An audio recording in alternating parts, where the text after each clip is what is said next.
So, Sonic X Shadow. Am I right, fellas? Fellettes? Fellems? You know damn well I'm talking about the game. There's the easy joke out of the way. This is a review-ish / overview of how I liked it, just to try out something new. If you don't want spoilers or anything, sorry, there will definitely be some here. Let me touch upon Sonic Generations first before we get into the main course. I'll try to make this as quick as possible. I like it.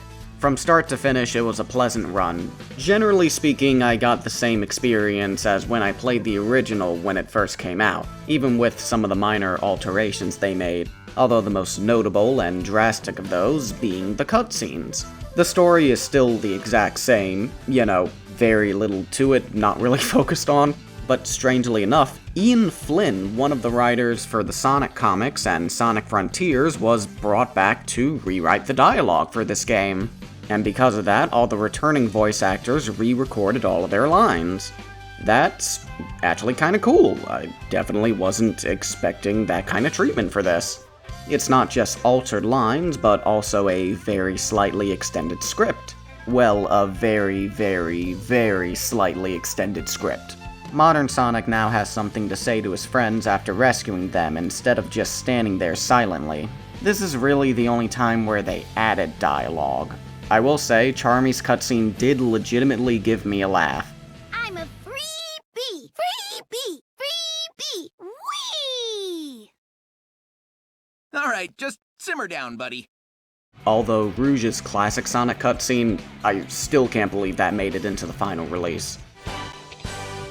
Damn, boy, were you just frying chicken in there? There were also a few subtle changes to the animations, like Sonic no longer pushing Amy's face away in the opening, and Amy backhanding Knuckles in the ending cutscene was toned down drastically.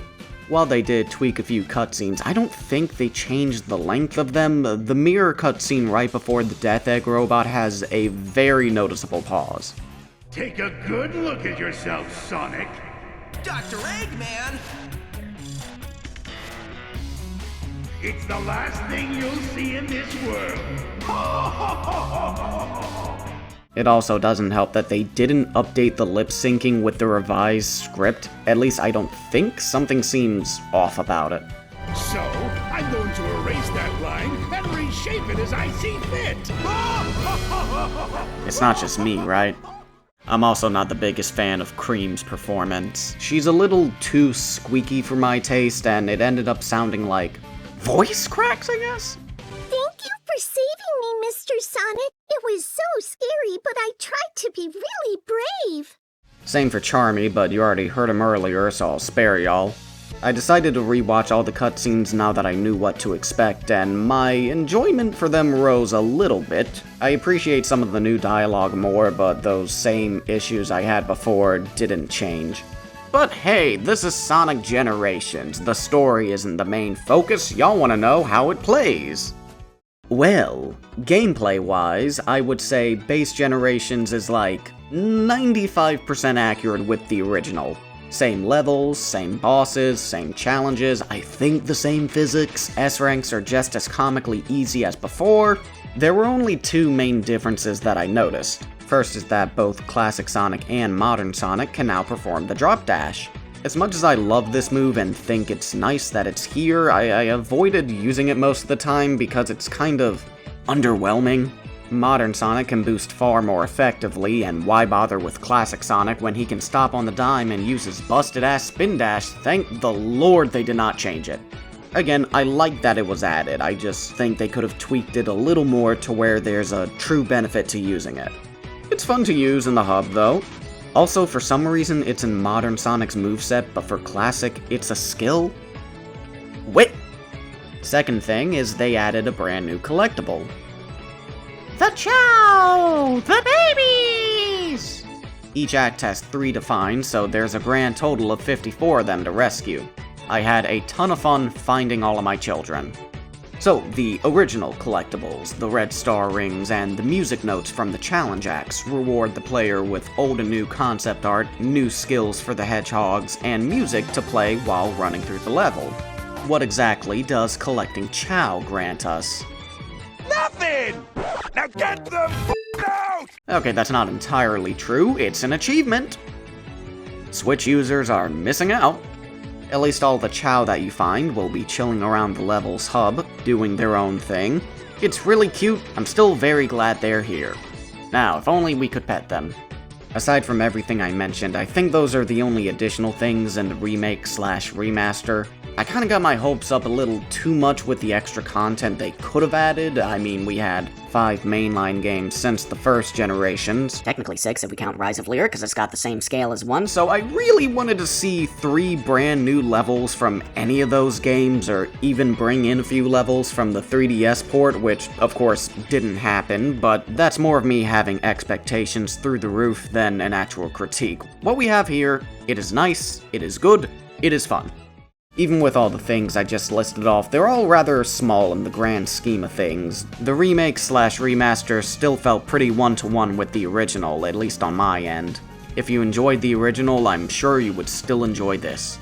Until you get to the Time Eater, because they did not fix any of its problems. Post-production Maud here. Before we move on, I just have something very important to show you. Take a look at this handsome young man. Isn't he just adorable? I wanted to go into Shadow's campaign with as little knowledge as possible. Aside from the initial reveal, I did my best to stray away from any kind of spoilers or teasers, updates, even something as small as an official social media post, just to see how wowed it could make me. I mean, Shadow grew dark, veiny wings. That is so cool. How could they possibly top that?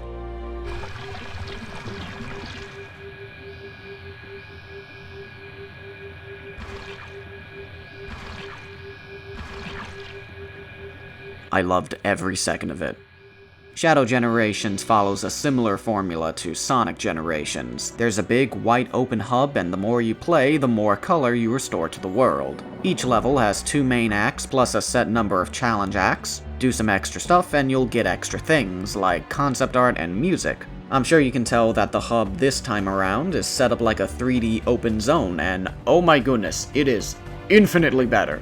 Part of that is just because of how Shadow controls. I love how flexible Shadow is. What do you mean by that? He's not as stiff as a board like modern Sonic, so I feel a lot more comfortable platforming and simply moving around in general. I mean, just look at this. Modern Sonic wishes.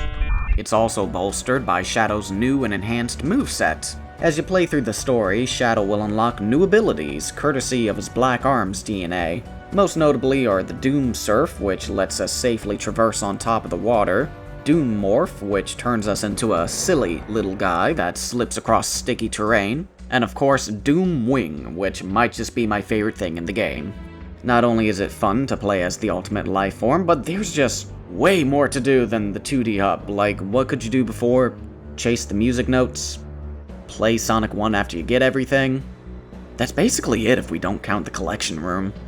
Well, in addition to the music notes, there are new time challenges, which include, but not limited to, gathering a number of rings and reaching the clock before the timer goes out. Plus, there's just a much larger sense of exploration, mainly thanks to the structures and the large size of the hub and the sheer amount of collectibles. You gotta check every nook and cranny to make sure you found all the rocket parts and the boxes. Ooh, look, this box can't be opened yet because I don't have a key. How do we get them? By finding them in the main acts and the challenge acts. While we're here, the actual levels.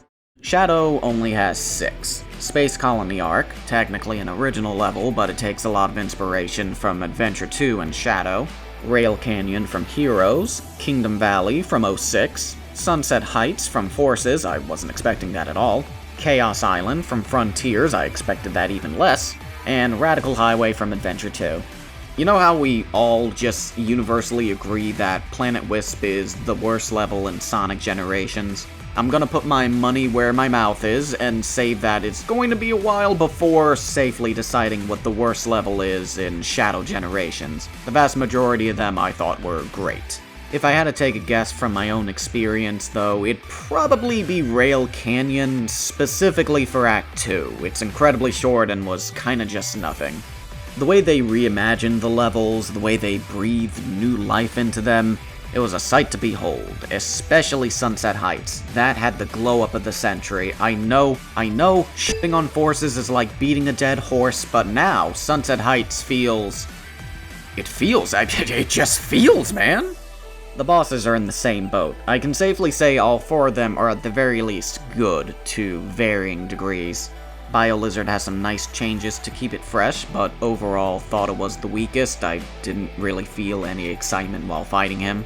Metal Overlord, great to see it. Love that it primarily revolves around doom surfing. Mephiles had me smiling ear to ear. Not just because he's finally returned and that we get to see him again, but bro just wants to be canon. He was my favorite. And Devil Doom, without going into great detail, was one of the most metal things I experienced. Before I forget, they fixed the ranking system for Shadow, so you actually have to work for the S rank. I thought that was worth mentioning. Also, what about the characters we rescue? Well, not really rescue, they kinda just appear after completing the second act of a level. Omega's first, and he probably has my new favorite line in Sonic history. He literally hypothesizes that Shadow could turn his hand into a gun because he's part alien. With Omega's reasoning on that explanation, it's so outrageous that it probably might be correct. Orbot and Cubot are trying to escape the white space. They need parts for that rocket that I mentioned earlier. Big is kinda just vibin'. Rouge is chillin' because Shadow's here. And Gerald...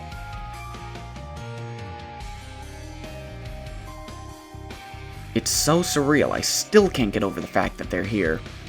As for the actual story, I am the last person you should ask. I mainly care about if I enjoy playing the game rather than following the narrative. I'm pretty lenient with what they do whenever they tell the story. If they give me cutscenes and I can relatively follow what's happening without hating it, then I'm good. What they were doing was fine with me. Let me just say, the dialogue felt more fleshed out than the rewritten Sonic campaign, and every scene where Shadow and Maria interacted, absolutely loved it. So, was there anything I disliked about Shadow Generations? There was one thing that left me a little disappointed, and that was its size. Despite its ambitions, intentions, and scale, it's not as long as you think it'd be. The main campaign is short, and I think it's mainly because, again, it only contains 6 levels. That's 3 less than Sonic's. Personally, I think just adding 1 more level would do it wonders. That would mean 2 more acts, plus a slightly larger hub, so that'd include more challenge acts, time challenges, a new ability to unlock, and more cutscenes to make the story feel more whole, for those who want it. The hub kinda makes up for that with just the vast volume of things you could do in it. Exploring and finding its secrets really felt satisfying and filling. Except for those very last few collectibles, the map doesn't show any treasure chests that you've missed, and it straight up doesn't show any of the machine parts, so if you're looking for all of those, good luck doing that without a guide. Please fix the map in some way. Similar to Sonic Generations, it's not really what they did, it's just what they could have done that left me a tiny bit empty. However, I cannot stress this enough, that was just me having high hopes and expectations through the roof. The experience we were given, I loved it very dearly, and I ate up every bit of it. What Shadow Generations lacks in quantity, it sure as hell makes up for that in quality. Ooh, I almost forgot about the music. I mean, it's a Sonic game, what do you think? In my own personal tier list, I would put Shadow Gens in S rank. I know this isn't on how good I think they are, but even so, my taste in Sonic games is really concerning. So, final statement, Sonic Generations is still good, Shadow Generations, Sega was cooking, can't wait for the DLC, buy the game.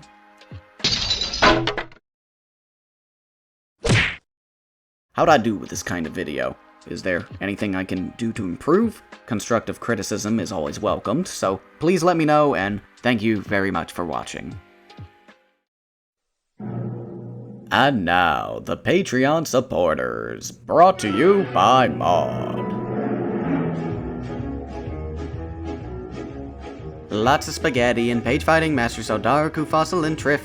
Gianna, Tim, Arskuga, Mitsuru, Simp, and Tabitha, Harvey, Youssef. There's Augustus Renier, Stop Motion Stylist, Soma, and Delta RT. Plus Kyle Prado, Elijah Bonham, and Ironclad Sunset Pili. There's Sonic Meerkat and Luke. Sonic, Meerkat, and Luke, I'm your father.